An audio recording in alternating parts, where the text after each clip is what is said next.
Hey guys, I'm Robert and I'm going to do two stoichiometry problems with a limiting reactant. When you have reactants mixed together to form a product, generally one of them will run out first. The one that runs out first is called the limiting reactant. This is often done on purpose to completely consume one reactant with excess of another. It's similar to making Kool-Aid. Normally you have a limited supply of Kool-Aid powder with an excess amount of water, and when you mix them you make Kool-Aid, but the amount of Kool-Aid you can make depends on how much Kool-Aid powder you have. The Kool-Aid powder would be the limiting reactant. A simple way of finding the limiting reactant is to make a mole ratio of the quantities given and a mole ratio required by the equation and compare them to identify which one is the limiting reactant, and from there how much product can be produced.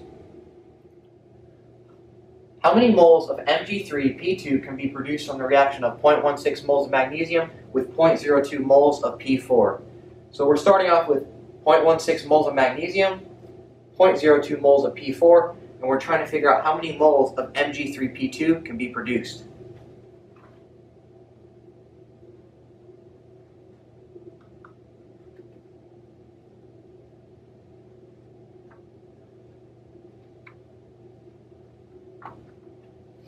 When the magnesium and P4 react to form Mg3P2, one of them is going to run out first. And it's hard to look at the actual amounts available and see which one's going to run out first. But if we make a mole ratio of the actual amounts available and another mole ratio required by the equation, we can compare them to identify which one is the limiting reactant. We actually have available 0.16 moles of magnesium and 0.02 moles of P4.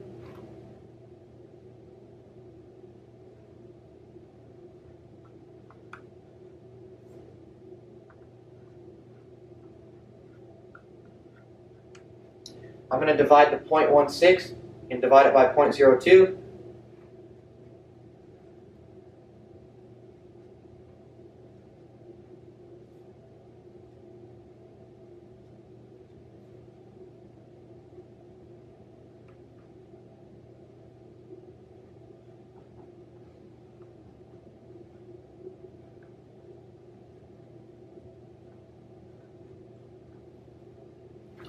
So what we actually have available is 8 moles of magnesium for every mole of P4, and now we need to compare it to what's required by the equation. The equation requires 6 moles of magnesium for every mole of P4.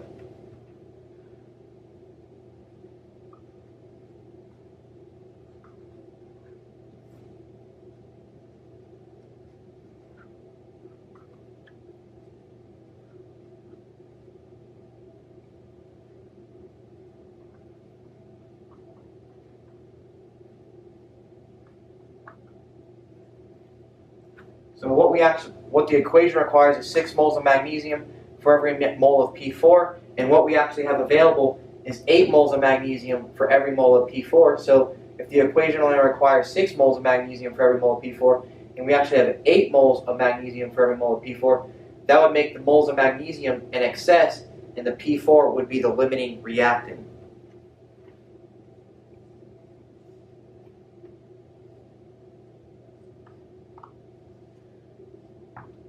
I'm going to abbreviate LR for limiting reactant, and now we know that the P4 is the limiting reactant. We need to convert the moles of P4 to moles of Mg3P2, and this equation requires 2 moles of Mg3P2 for every mole of P4.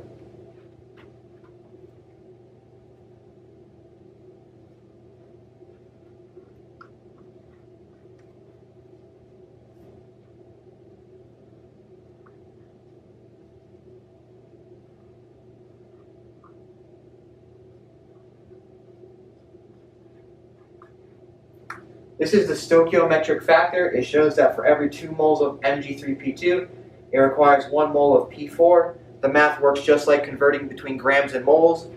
The moles of P4 will cancel out, and leaving us with moles of Mg3P2, and we just take the 0.02 and multiply it by 2.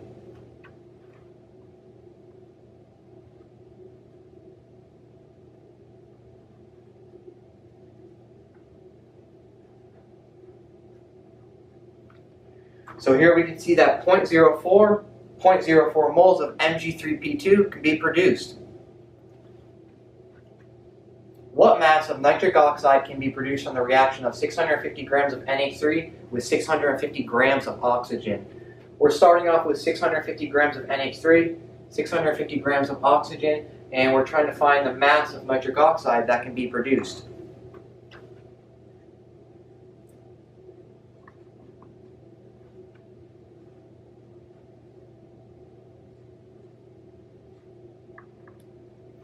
When the NH3 and oxygen react together, one of them is going to run out first, and it's hard to just tell by looking at them which one runs out first. So what we need to do is make a mole ratio of the actual amounts available and a mole ratio required by the equation and compare them to identify which one is the limiting reactant. In this problem, though, we're given grams of NH3 and grams of oxygen. So first thing we need to do is convert those to moles of NH3 and moles of oxygen. First, I'm going to convert the grams of NH3 to moles of NH3.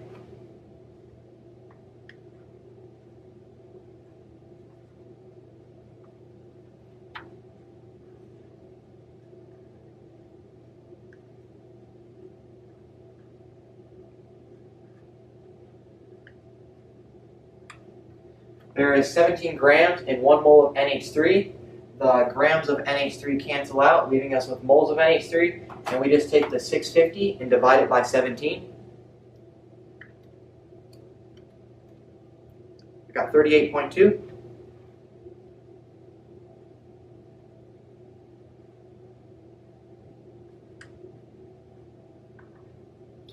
Next, we need to convert the grams of oxygen to moles of oxygen.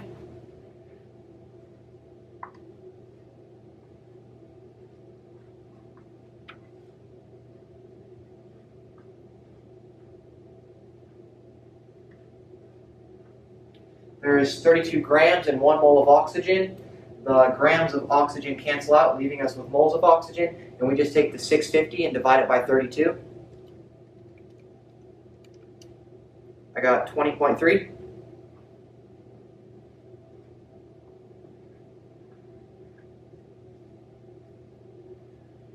All right.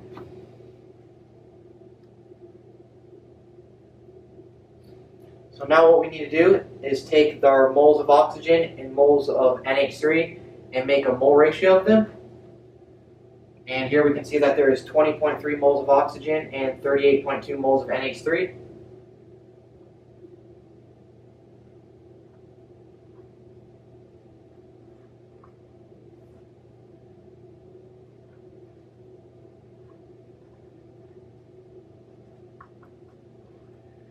I'm going to divide the 20.3 and divide it by 38, or I'm going to take 20.3 and divide it by 38.2.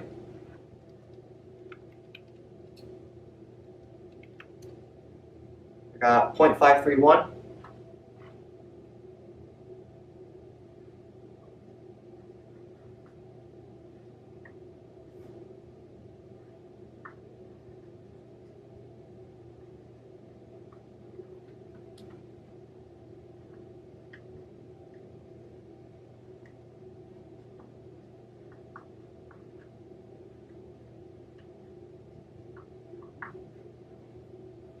Next, I need to make a mole ratio required by the equation, and there is 5 moles of oxygen required for every 4 moles of NH3.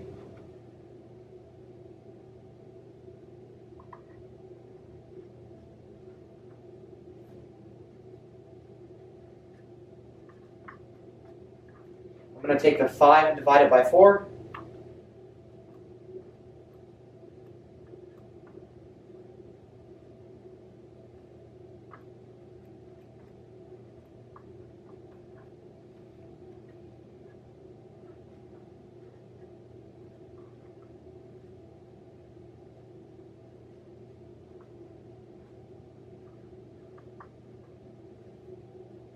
And the equation requires 1.25 moles of oxygen for every mole of NH3, and what we actually have available is 0.531 moles of oxygen for every mole of NH3, and you can see that the moles of oxygen that's actually available, 0.531, is less than what's required by the equation, which is 1.25 moles of oxygen. So that would make the moles of oxygen, or the oxygen, the limiting reactant. So this is our limiting reactant. I abbreviated limiting reactant as just LR.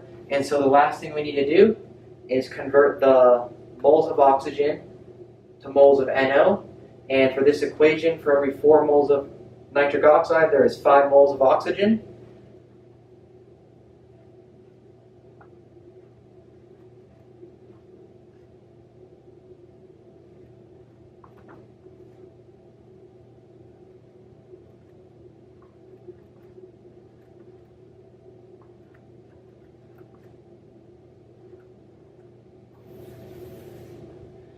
And then we need to convert the moles of nitric oxide to grams of nitric oxide, and I'm going to combine it into one step.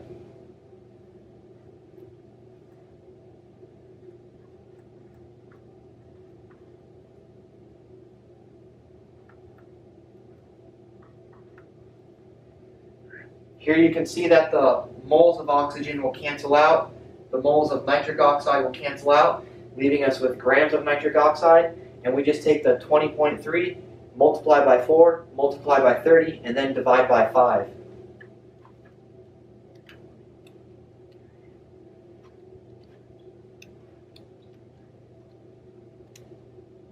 And I got 487.2.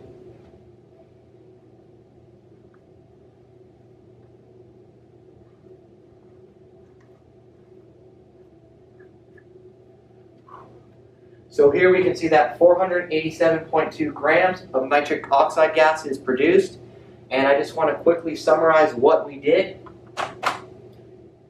Here, in these two steps, we converted the grams of NH3 and grams of oxygen to moles of NH3 and moles of oxygen. And then in these two steps, we made our mole ratios, the mole ratio required, or the mole ratio of what was actually available, and the mole ratio required by the equation. And then once we saw that the oxygen was the limiting reactant, we converted in our last step, we converted the moles of oxygen to moles of nitric oxide, and then finally the moles of nitric oxide to grams of nitric oxide. And that was it. So thank you guys so much for watching this video. I hope it helped a ton. Please like and subscribe, and good luck.